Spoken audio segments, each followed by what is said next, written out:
دنیا کی زندگی ایمان والوں کے لیے آزمائش، مصیبتوں کا گھر اور فنا ہونے والی زندگی ہوتی ہے۔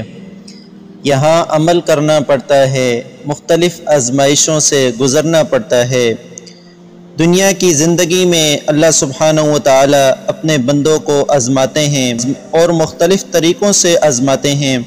قرآن کریم میں اللہ سبحانہ و تعالی فرماتے ہیں، اور ہم تمہیں خوف سے، بھوک سے، مال جان اور پھلوں کے نقصان سے آزمائش میں مبتلا کرتے ہیں، اور صبر کرنے والوں کے لیے خوشخبری ہے۔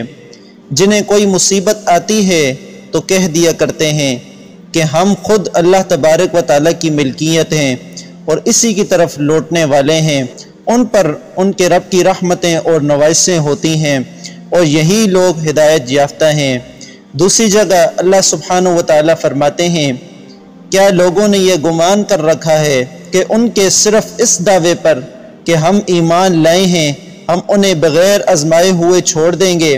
ان سے پہلوں کو بھی ہم نے خوب آزمایا تھا، یقیناً اللہ تعالیٰ انہیں بھی جان لے گا جو سچ کہتے ہیں، اور انہیں بھی جان لے گا جو جھوٹے ہیں۔ اللہ سبحانہ و تعالیٰ بعض اوقات مصائب اور بعض اوقات نعمتوں کے ساتھ آزمائش میں ڈالتے ہیں، تاکہ یہ پتہ چل سکے کہ کون سا میرا بندہ شکر گزار ہے اور کون سا ناشکرہ ہے، اور کون اطاعت گزار ہے اور کون نافرمان ہے، اور پھر انہیں قیامت کے روز بدلہ دیا جائے گا۔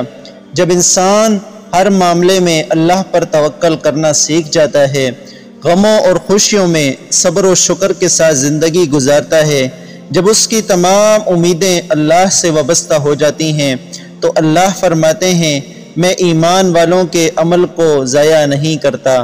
اللہ فرماتے ہیں، میں توکل کرنے والوں سے محبت کرتا ہوں۔